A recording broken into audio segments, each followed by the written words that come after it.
नमो नमः श्रीमात्रे नमः। ओम खं ब्रह्म।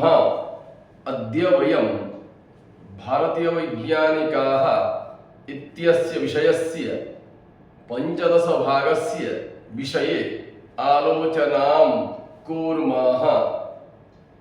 एतस्य पंचदश भागस्य विषयस्य नाम कृषिवैज्ञानिकाः रेवणाः। तर्हि अयान्तु विषयारम्भं कुर्मः।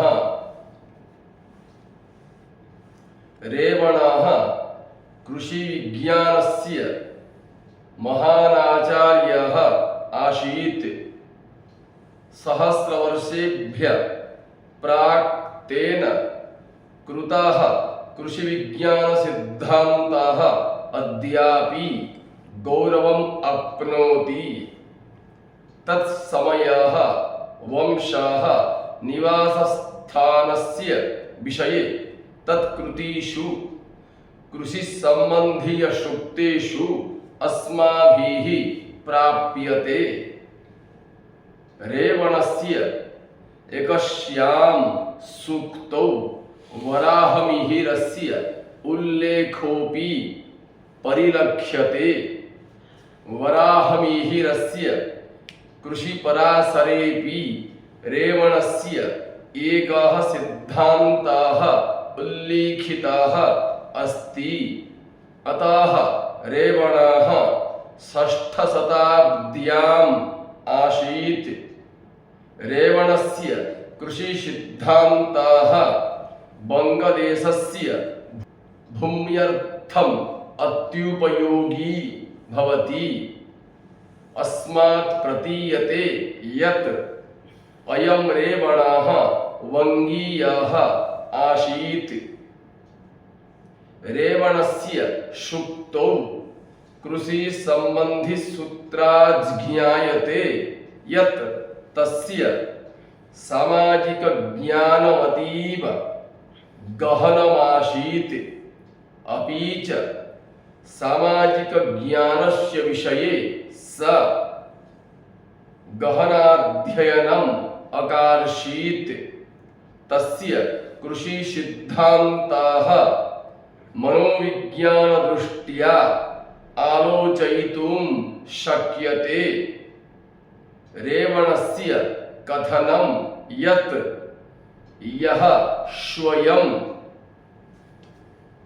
उत्तान्यजनानां सहयोगेन क्षेत्रं कुरुते तस्य अधिकः लाभः जायते। परन्तु यः गृहे उपविश्य अन्यैः क्षेत्रं कारयति तस्य हानिर्भवति। अस्मात् भ्राता पिता पुत्रः सर्वे मिलित्वा क्षेत्रं कुर्युः। अद्यतनसमये यथा सर्वे वर्षासु निर्भरन्ति तत्तत्कालेऽपि वर्षाणामुपरि निर्भरन्ति स्म। विषयेऽस्मिन् स लिखति यत् यदि वर्षाः अगहनं नवम्बर-डिसेम्बर भवेयुः तर्हि दुर्भिक्षः भवेत्। यदि वर्षाः पौष नाम डिसेम्बर-जनवरी भवति तर्हि तूषः भवति।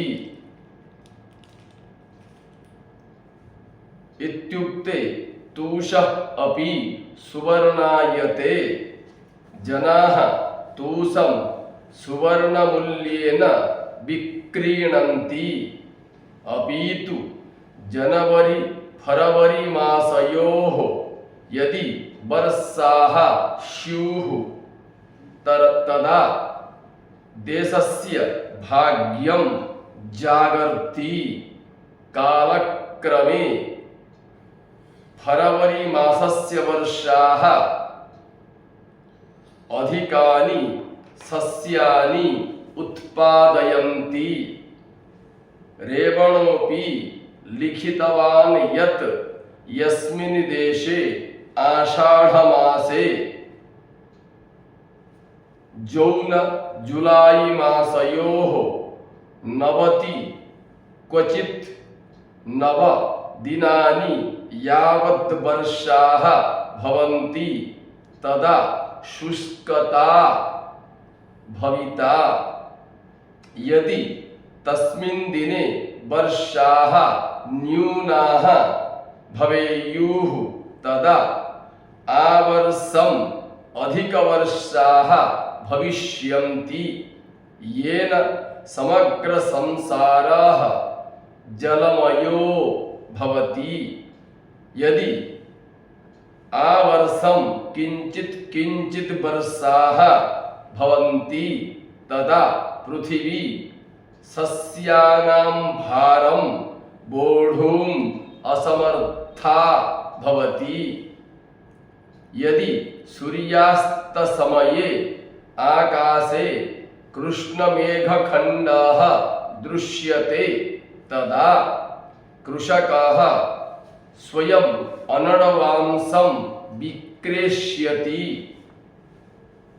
तस्य मतं यत् ज्येष्ठमासस्य इत्युक्ते मय जूनमासयोः शुष्कता आषाढमासस्य जून जुलाई मासयोः तृषा संपूर्ण सस्यदायको भवति। यदि वर्षारंभे नाम वर्षस्यारंभे पवनः उत्तरदिशतः पूर्वदिशं प्रति वहति तदा इत्थं ज्ञायते यत् अधिकाः वर्षाः भवेयुः। यदि कार्तीक अकटाम्बर नवाम्बर मासयोः पूर्णचन्द्रस्य समये रूप्यमाणं सस्यं पवनः उड्डीयते तदा वर्षाणाम् आधिक्यता जायते। यदि मेघखण्डः तिष्ठत्याकाशे तर्हि वृष्टिः भवति। क्षेत्रं प्रति गमनमेव वृथा जायते कोऽपि लाभः एव नास्ति। भूमेः हलकरणविषये रेवणस्य इदम् अभिमतं यत् चूलिकायाः मूलिकायाः कृते 10 वारं कर्पासस्य कृते 5 वारं धान्यस्य कृते 2.5 वारं हलमपेक्षते। ताम्बूलस्य कृते हलस्यावश्यकता न विद्यते। पूर्वदिशतः हलारम्भः क्रियते चेत् सर्वेषाम् आकांक्षा पूर्णा भवति। यः कृषकः अस्य कार्यस्य कृते पूर्णचन्द्रदिवसे अथवा नूतनचन्द्रस्य दिने स्वकार्यारम्भम् आरभते चेत् स आजीवनं भाग्यहीनो भवति। जुलाई मासे रूप्यमाण सस्यस्य विषये रेवणस्य अयम् अभिप्रायः यत् आषाढ़ मासे धान्यरोपणे सति अधिकं सस्यम् उत्पद्यते। श्रावण जुलाई अगस्त मासयोः धान्यरोपणेन कोऽपि लाभः नास्ति। भाद्रपदः अगस्त नवाम्बर मासयोः केवलमेव तूषाः अवशिष्टो भवति। अश्विनी सिताम्बर अकटाम्बर मासयोः 12 दिनात् परं कार्तिक मासस्य अकटाम्बर नवाम्बर मासयोः प्रथम 12 दिनाभ्यन्तरे रोपणं कुर्यात्।